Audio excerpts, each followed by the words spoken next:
कुलधारा गांव जैसलमेर। ये देखिए, ये सड़क कुलधारा की है। ये काफ़ी सुनसान है और शहर से काफ़ी दूर है। जैसे जैसे आप गांव के नज़दीक जाते हैं, आपको थोड़ी बेचैनी सी महसूस होती है। अगर यहाँ टूरिस्ट सीज़न नहीं है तो कुलधारा की सड़क पे शायद ही कोई आपको देखने को मिलेगा। ये कुलधारा का एंट्रेंस है, जिसको हम हिंदी में प्रवेश द्वार भी कहते हैं। एंट्री गेट से कुलधारा गांव जाने का रास्ता थोड़ा लंबा है और यहाँ शायद ही कोई देखने को मिलता है। कुलधारा गांव जैसलमेर से 17 किलोमीटर पश्चिम की ओर एक वीरान जगह पे है। लगभग 200 साल पहले ये विलेज काफ़ी समृद्ध था और यहाँ ज़्यादातर लोग पालीवाल ब्राह्मण्स थे। ऐसा कहा जाता है कि कुलधारा और आसपास के अन्य 83 गांवों को इसके निवासियों ने रातों रात ही छोड़ दिया था। कुलधारा एक भूतिया गांव। यहाँ से गांव में एंट्री होती है।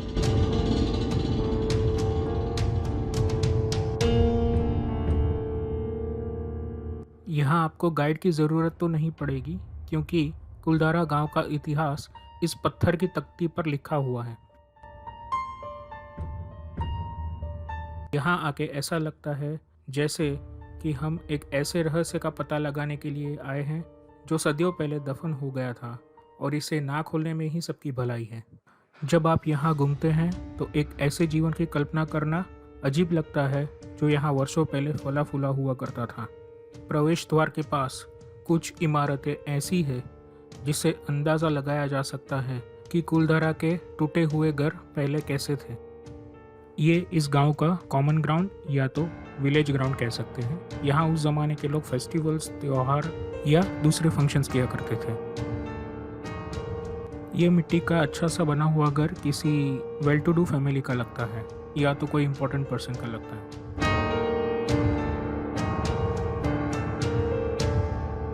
कुलधारा के इन खाली घरों को देखकर किसी अजीब सन्नाटे का एहसास होता है। चलती हवाओं की तेज आवाज़ इस गांव को कुछ ज़्यादा ही डरावना बना देती है।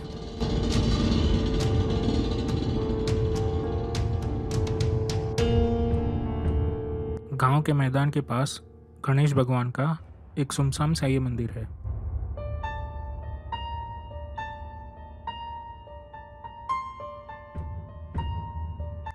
मंदिर की खिड़की के बाहर झांकने से आप कल्पना करने के लिए मजबूर हो जाते हैं कि आपके पीछे कोई अदृश्य व्यक्ति सांस ले रहा है। इस मंदिर में भगवान की एक भी मूर्ति ना होना आपको किसी अलौकिक या अदृश्य शक्ति का होने का एहसास कराता है। मंदिर दिखने में तो काफ़ी पुराना लगता है। उस जमाने के कुलधारा के लोग यहाँ आरती या पूजा करने के लिए आते होंगे। आइए देखते हैं कि कुलधारा और उसके आसपास के 83 गांव के रातों रात खाली होने के पीछे क्या राज है।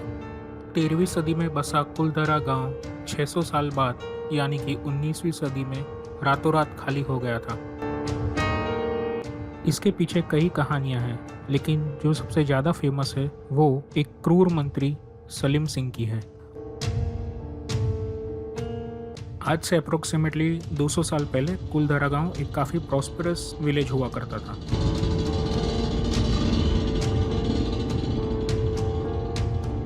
ऐसा कहा जाता है कि कुलधारा के उस टाइम के जो मिनिस्टर थे सलीम सिंह, जो काफ़ी क्रूअल और पावरफुल आदमी थे, उनकी नज़र गांव की एक सबसे खूबसूरत लड़की पर पड़ी। कुछ लोग कहते हैं कि वो लड़की गांव के मुखिया या तो सरपंच की बेटी थी।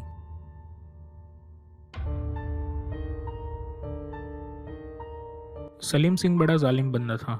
उसने अपने गार्ड्स या तो सिपाही गांव में भेजे और मुखिया को कहा कि अगर उसे ये लड़की नहीं दी गई तो वो गांव पे भारी टैक्सेस लगा देगा। ये जो घर है गांव के वही सरपंच या तो मुखिया का घर है। सरपंच ने गार्ड्स को दूसरे दिन आने के लिए कहा।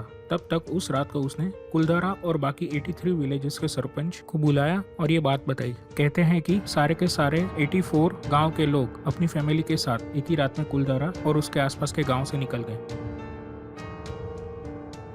ये भी कहा जाता है कि जिन लोगों ने इस श्राप को चुनौती देने की कोशिश की, उन्हें यहाँ किसी अनजानी शक्ति ने रुकने नहीं दिया।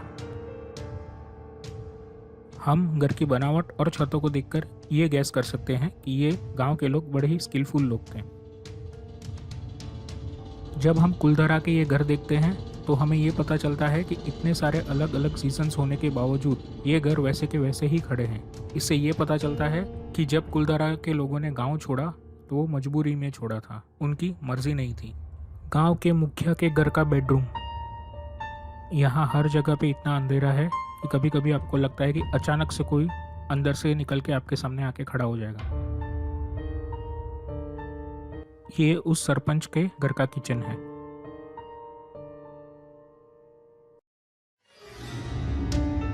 दूसरा बेडरूम। जब ये घर दिन में इतना डरावना लगता है तो ये रात में कितना डरावना लगता होगा।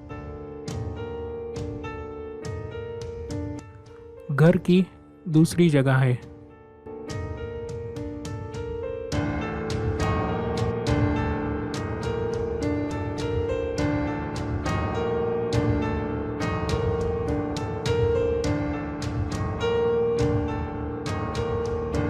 घर को जब ऊपर से देखते हैं तो बहुत डरावना लगता है।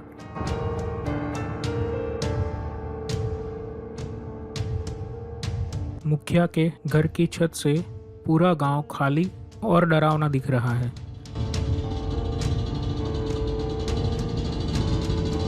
हम यहाँ पे खड़े रह के पूरे गांव को जब देखते हैं तो कभी कभी ऐसा लगता है कोई हमें सामने दिख रहा है।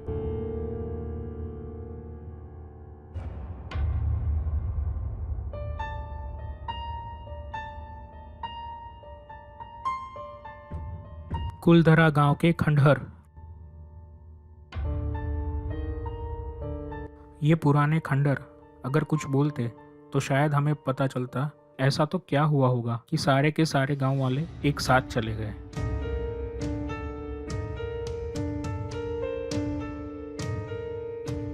टूटे हुए घरों को यहाँ से देखना एक अजीब सी डरावनी फीलिंग देती है।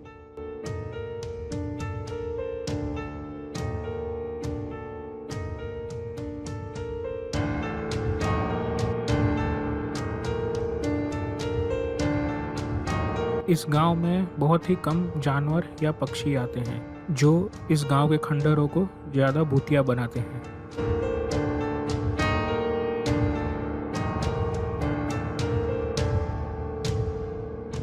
कुलधारा को देख के ऐसा लगता है कि हमने जो कहानी सुनी है इसका सच उससे भी भयानक होगा।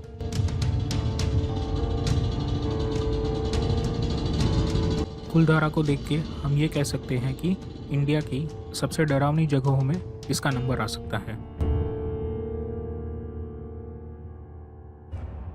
जब हम यहाँ घूमते हैं तो ये पता चलता है कि इन खंडहरों का सन्नाटा सबसे ज़्यादा डरावना है। ये टूटे हुए पत्थर किसी परिवार की खुशी में शामिल होते थे और आज इन्हें डर से देखा जाता है। किसी ज़माने की हंसती खेलती इन गलियों को आज जब देखते हैं तो ऐसे लगता है जैसे वक्त कहीं थम गया है।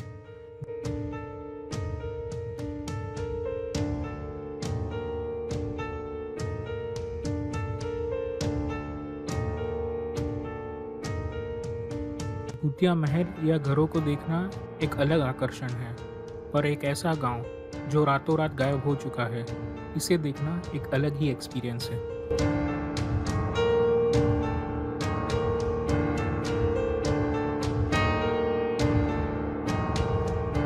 मैं आपको एक और बात बता दूं, यहाँ रहने से आसपास के गांव वाले भी डरते हैं।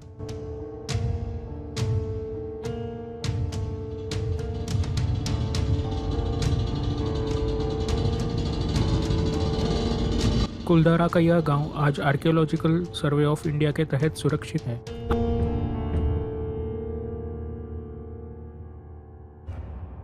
कुछ लोगों ने कुलधारा के इन खंडहरों में अजीबोगरीब आवाजें भी सुनी हैं।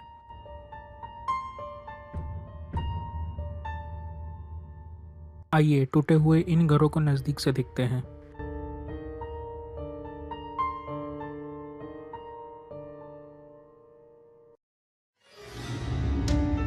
शायद हमें ये घर दिखा पाते कि उस टाइम के कुलधारा के विलेजर्स का जीवन कैसा रहा होगा।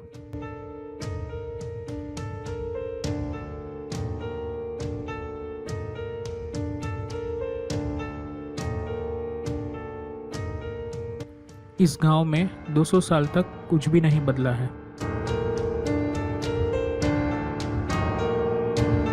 ये दीवारें शायद एक दिन चीख चीख कर बोलेगी कि कुलधारा के लोगों के साथ क्या हुआ था। गांव की एक गली,